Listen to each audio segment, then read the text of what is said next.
மாணவ மணிகளுக்கு எனது இனிமையான வணக்கங்கள். நாம் இன்று பார்க்கவிருப்பது 3ஆம் வகுப்பு கணக்கு அலகு 2 எண்களில் கழித்தல், இனமாற்றமின்றி இனமாற்றத்துடன் தோராய மதிப்பு பார்க்க போகிறோம். கழித்தல் என்பது நாம் அன்றாட வாழ்க்கை முறையில் அதிகமாக பயன்படுத்தும் ஒரு முறை.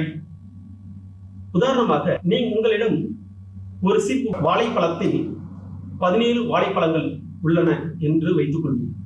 அதை உங்களுக்கும் உங்களது உறவினர்களுக்கும் தம்பி தங்கைகளுக்கும் அதிலிருந்து 7 வாழைப்பழங்களை கொடுத்து விட்டால் மீதம் எத்தனை வாழைப்பழங்கள் இருக்கும்?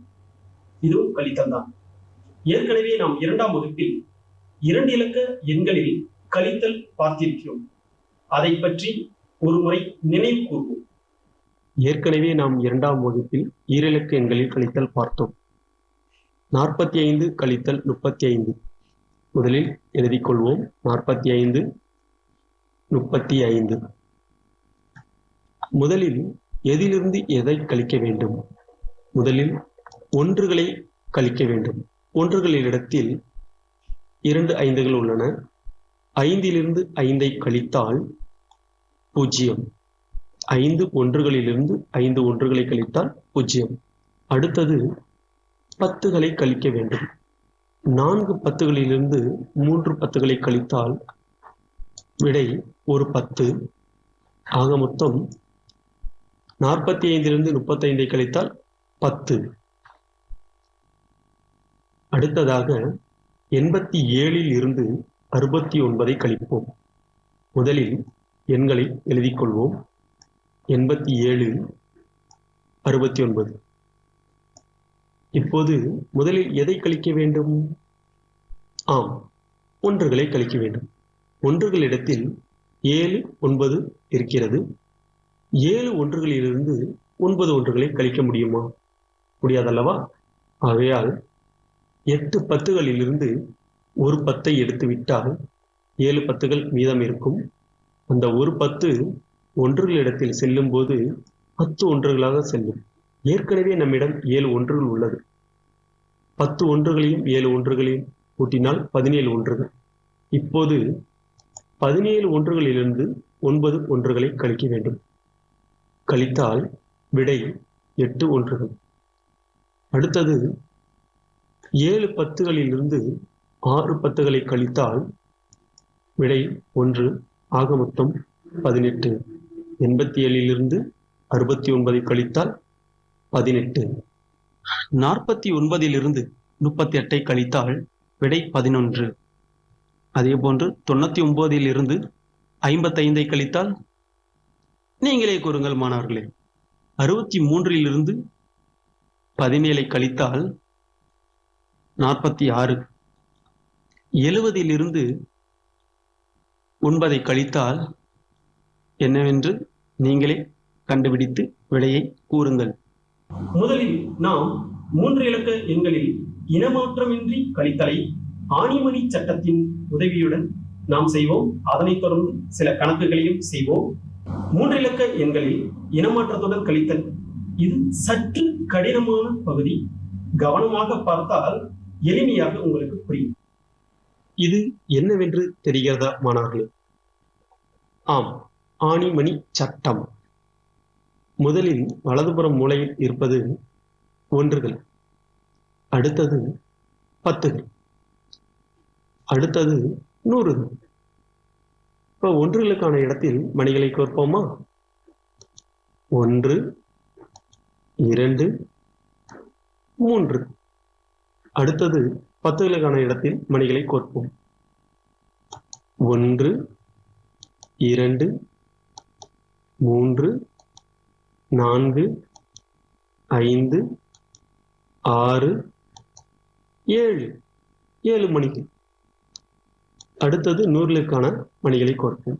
1 2 3.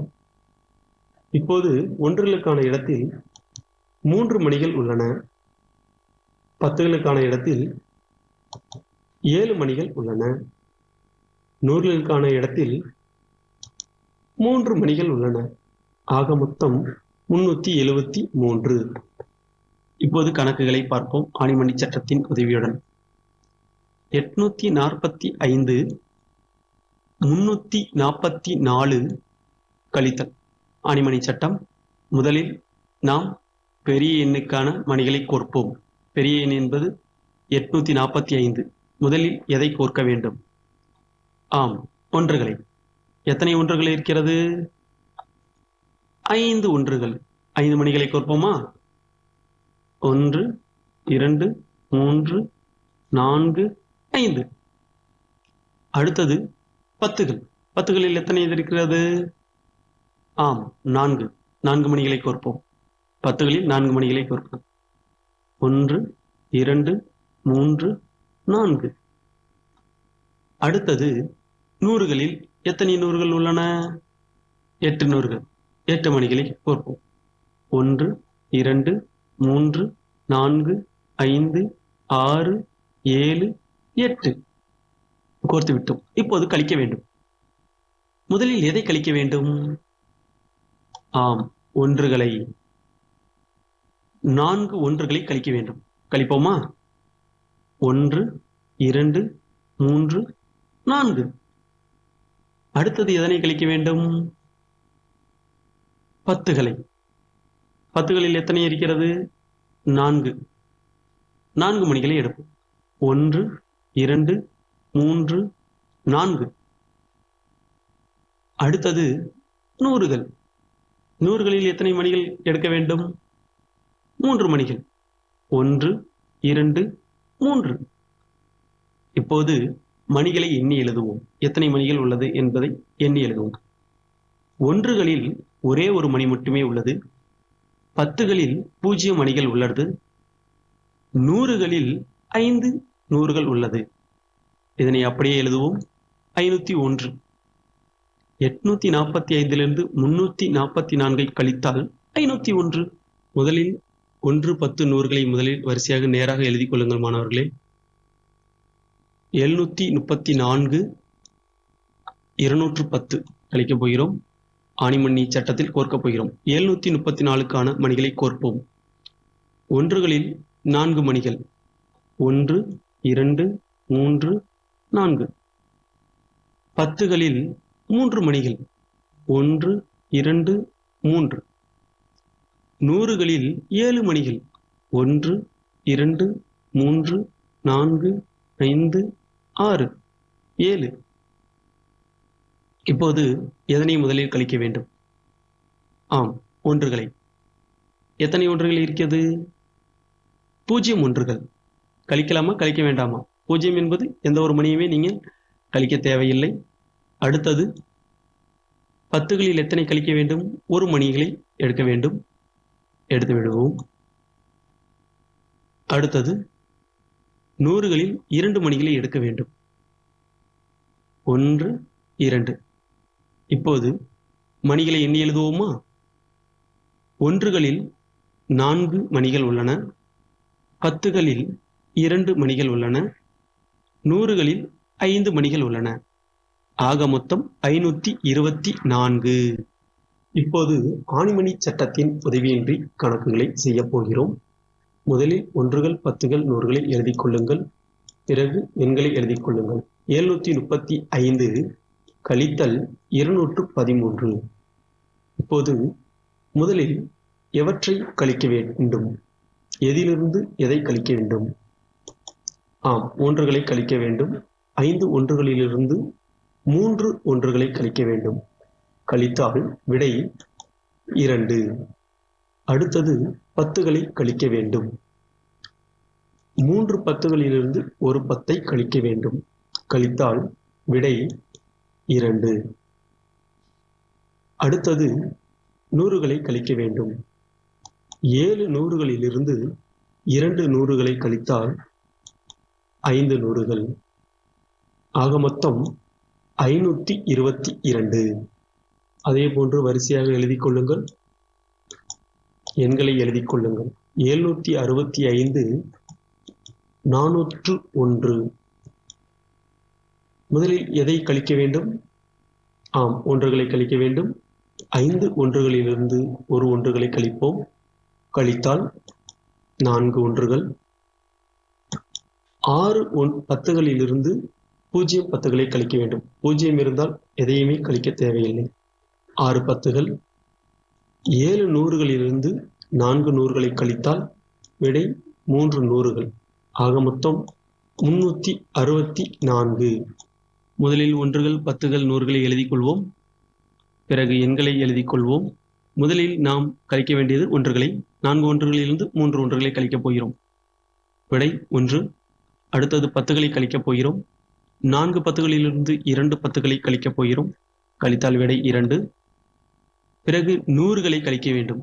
கீழே எந்த ஒரு எண்ணும் இல்லை. 0 இருப்பதாக நினைத்துக் கொள்ளுங்கள். 0 இருந்தாலும் அதேதான், 0 இல்லாவிட்டாலும் அதேதான். அப்படியே 5ஐ போட்டுக்கொள்ளப் போகிறோம். எதையும் கழிக்க தேவையில்லை. ஆக மொத்தம் 521. 544 23 கழித்தால் 521. 3 இலக்க எண்களில் கழித்தல் இனமாற்றத்துடன். சற்று கடினமானது. கவனமாக பாருங்கள், எளிமையாக உங்களுக்கு புரியும்.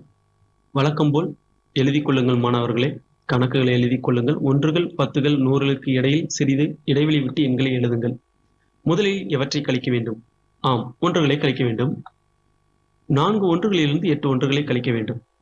கழிக்க முடியுமா?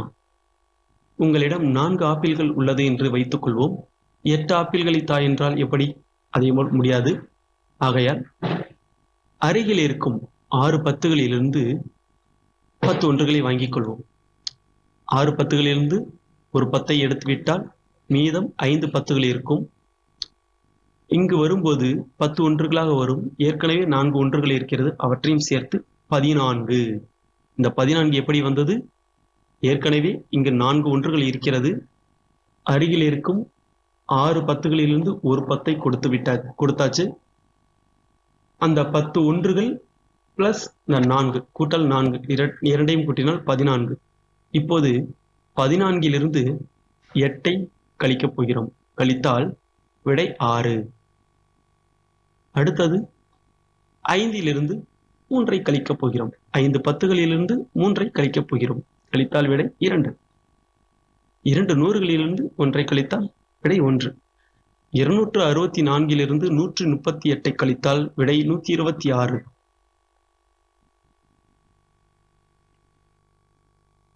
கணக்குகளை முறைப்படி எழுதிக் கொள்ளுங்கள். 752 கழித்தல் 637. முதலில் எவற்றை கழிக்க வேண்டும்? எதிலிருந்து எதை கழிக்க வேண்டும்? 2 7ஐ கழிக்க வேண்டும். கழிக்க முடியுமா? முடியாதல்லவா? ஆகையால் அருகில் 5 பத்துகள் உள்ளது. 5 பத்துகளிலிருந்து ஒரு 10ஐ எடுத்து விடுவோம். எடுத்துவிட்டால் அங்கு 4 பத்துகள் இருக்கும். அந்த 10 ஒன்றுகள் இடத்தில் வரும்போது 10 ஒன்றுகளாக வரும். ஏற்கனவே நம்மிடம் 2 ஒன்றுகள் இருக்கிறது. 10 ஒன்றுகளை சேர்த்தால் 12 ஒன்றுகள். இப்போது 12 ஒன்றுகளிலிருந்து 7 ஒன்றுகளை கழித்தால் விடை 5 ஒன்றுகள். அடுத்தது 10களை கழிப்போம். 4 பத்துகளிலிருந்து 3 பத்துகளை கழித்தால் ஒரு 10. அடுத்தது நூறுகளை கழிப்போம். 7 நூறுகளிலிருந்து 6 நூறுகளை கழித்தால் ஒரு 100. ஆக மொத்தம் 115. இப்போது இதே போன்று எழுதிக் கொள்ளுங்கள் மாணவர்களே. சற்று அதிக இடைவெளி விட்டுக் கொள்ளுங்கள், தேவைப்படும். முதலில் ஒன்றுகளை கழிப்போம். 5 ஒன்றுகளிலிருந்து 6 ஒன்றுகளை கழிக்க முடியாது. ஆகையால் அருகில் 10கள் இருக்கும் இடத்திற்கு செல்வோம். அங்கும் ஒன்றுமில்லை. ஆகையால் 100கள் இடத்திற்கு செல்வோம். 8 நூறுகள் உள்ளன. 8 நூறுகளில் ஒரு 100ஐ எடுத்துவிட்டால் 7 நூறுகள். அந்த ஒரு 100 பத்துகளுக்கு வரும்போது 10 பத்துகளாக இருக்கும். இப்போது 10 பத்துகளிலிருந்து ஒரு 10ஐ கழித்துவிட்டால் மீதம் 9 பத்துகள் இருக்கும். அந்த 10 ஒன்றுகளுக்கு வரும்போது 10 ஒன்றுகளாக ஆகிவிடும். ஏற்கனவே 5 ஒன்றுகள் உள்ளது. 10 ஒன்றுகளை சேர்த்தால் 15 ஒன்றுகள்.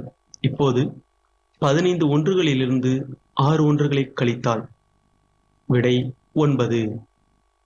15 ஒன்றுகளிலிருந்து 6 கழித்தால் விடை 9 ஒன்றுகள்.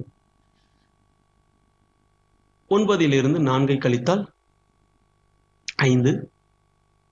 7 2 கழித்தால் விடை 5. 805 246 கழித்தால் விடை 559. அன்றாட வாழ்க்கையில் நாம் பயன்படுத்தப்படும் கணக்குகளை பற்றி இப்போது பார்ப்போம். மாணவர்களே, இந்த கணக்கை படித்து பாருங்கள்.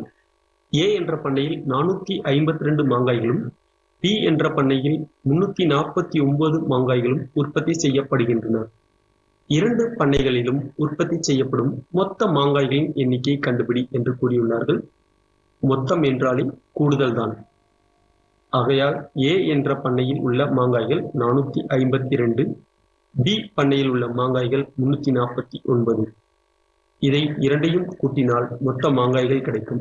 அதுதான் 801. அமுதன் முதல் நாள் 125 ரூபாய் சேமித்தான். 2ஆம் நாள் 200 ரூபாய் சேமித்தான். 2 நாட்கள் சேர்த்து மொத்தமாக சேமித்த பணத்தை கண்டறிக. ஏற்கனவே சொல்லியிருக்கிறேன், மொத்தமாக என்றாலே கூடுதல், கூடுதல் என்றால் கூட்டல். முதல் நாள் சேமிப்பு, அமுதனின் முதல் நாள் சேமிப்பு 125. 2ஆம் நாள் சேமிப்பு 200. இரண்டையும் கூட்டி பாருங்கள். கூட்டினால் என்ன விடை வருகிறது? ஆம், 325. இது ஒரு துணிக்கடை. இந்த துணிக்கடையில் ரவி என்பவன் தொங்கு தளத்தில் இருந்து 2 சட்டைகளையும் அலமாரியில் இருந்து 3 சட்டைகளையும் தேர்வு செய்தான். எனில் அவன் தேர்வு செய்த மொத்த சட்டைகள் எத்தனை என்று கேட்கிறார்கள்.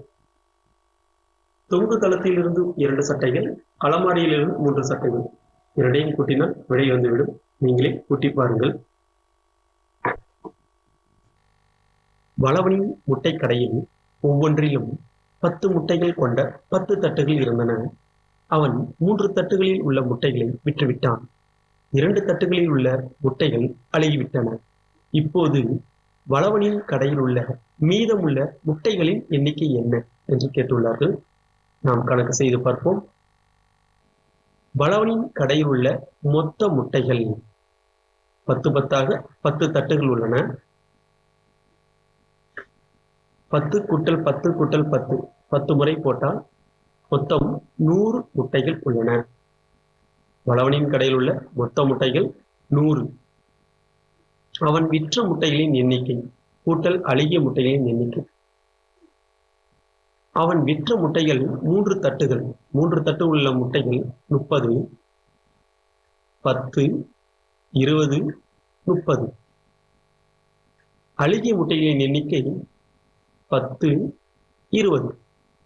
ஆக மொத்தம் 10 கூட்டல் 10 கூட்டல் 10 கூட்டல் 10 கூட்டல் 10 50. எனில் கடையில் மீதமுள்ள முட்டைகளின் எண்ணிக்கை. மீதம் எத்தனை தட்டுகள் உள்ளன? 1, 2, 3, 4, 5 தட்டுகள். 5 தட்டுகளில் 10 10ஆக உள்ளது. 5 10 50 முட்டைகள்.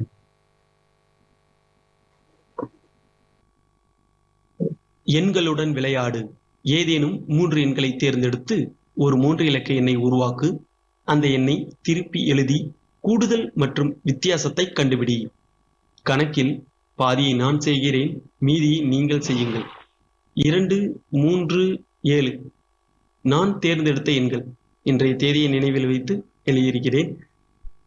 அதை வைத்து ஒரு 3 இலக்க எண் 237 3 இலக்க எண்ணையும் தேர்ந்தெடுத்தாச்சு.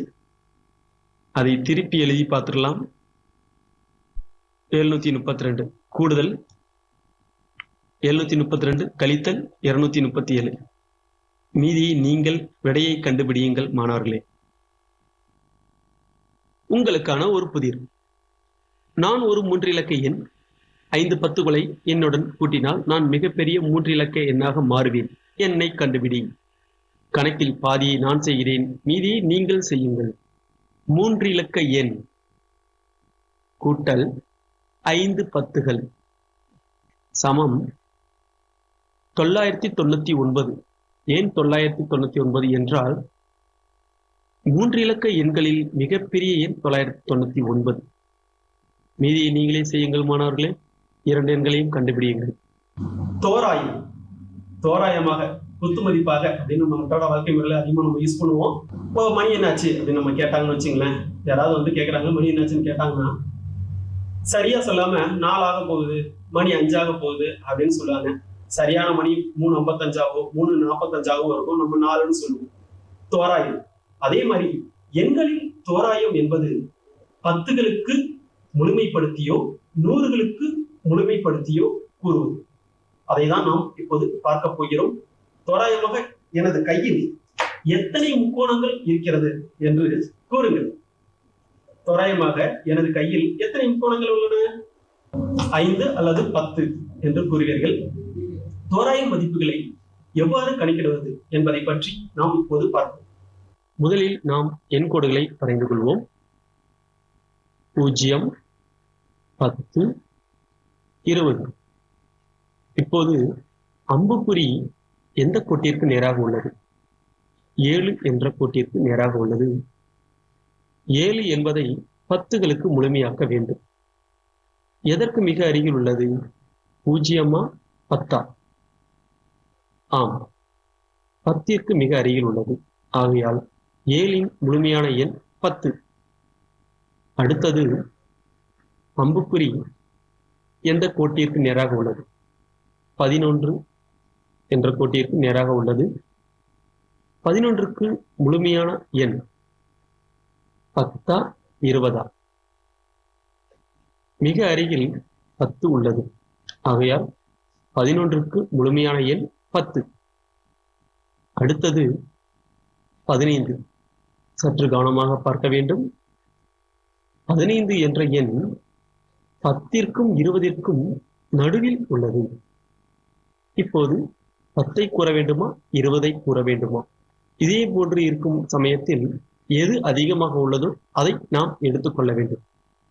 அதிகமாக உள்ளது 20. ஆகையால் 15ற்கு முழுமையான எண் 20. 10, 20, 30, 40, 50. கீழே உள்ள அனைத்து எண்களும் முழுமையாக்கிய எண்கள். 11 எதற்கு மிக அருகில் உள்ளது? 10 20? ஆம், 10க்கு மிக அருகில் உள்ளது. ஆகையால் முழுமையான எண் 11ற்கு முழுமையான எண் 10. அடுத்தது 19. 19 எதற்கு மிக அருகில் உள்ளது? 10க்கா 20க்கா என்று கேட்டால் 20. 20க்கு மிக அருகில் உள்ளது. அடுத்தது 26 எதற்கு மிக அருகில் உள்ளது? 20 30? ஆம், 30க்கு அருகில் உள்ளது. அடுத்தது 35. இது எதற்கு மிக அருகில் உள்ளது? 30 40? இரண்டிற்கும் சரியாக நடுவே உள்ளது. ஏற்கனவே கூறியது போல் எது அதிகமாக உள்ளதோ அதை எடுத்துக்கொள்ள வேண்டும். ஆம், 40. அதாவது 35ற்கு தோராய மதிப்பு 40, 11ற்கு தோராய மதிப்பு 10, 19க்கு தோராய மதிப்பு 20, 26க்கு தோராய மதிப்பு 30, 35க்கு தோராய மதிப்பு 40. 10களுக்கு முழுமை ஆக்குக. 19 முழுமையாக்கினால் 20. 25 முழுமையாக்கினால் 30. 36 முழுமையாக்கினால் 40. இப்போது கூட்டல் விபரம் பார்க்க போகிறோம். முழுமையாக்கி கூட்டிய பின் விபரம் உண்மையான மதிப்பு 24 கூட்டல் 27. 24ஐ முழுமையாக்கினால் என்ன கிடைக்கும்? ஆம், 20. 27ஐ முழுமையாக்கினால் என்ன கிடைக்கும்? ஆம், 30. இரண்டையும் கூட்டுவோமா? கூட்டினால் 50. உண்மையான மதிப்பு 51. இரண்டிற்கும் உள்ள வித்தியாசம் 50ற்கும் 51ற்கும் இடையே உள்ள வித்தியாசம் ஆம் 1. கழித்தல் விபரம் முழுமையாக்கி கழித்த பின் விபரம் உண்மையான மதிப்பு. 15 முழுமையான எண் கூறுங்கள். ஆம், 20. 13 முழுமையான எண். ஆம், 10. 20 10 கழித்தால் மீதம் 10. உண்மையான மதிப்பு 15 13 கழித்தால் மீதம் 2. 2 உள்ள வேறுபாடு 10 2 உள்ள வேறுபாடு. ஆம், 8. இது உங்களுக்கான பயிற்சி. இப்போது நீங்கள் கூற வேண்டும். 21 முழுமையான எண் என்ன?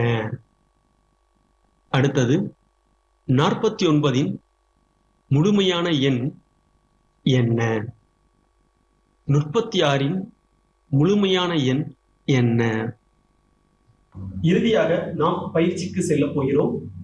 பக்கம் எண் 44 உள்ள பயிற்சிகளை செய்து பாருங்கள் மாணவர்களே. பக்கம் எண் 44 உள்ள பயிற்சிகளை செய்து பாருங்கள் மாணவர்களே. இதுவரை எனது காணொளியை பொறுமையாக பார்த்த அனைவருக்கும் எனது மனமார்ந்த நன்றிகளை தெரிவித்துக் கொள்கிறேன்.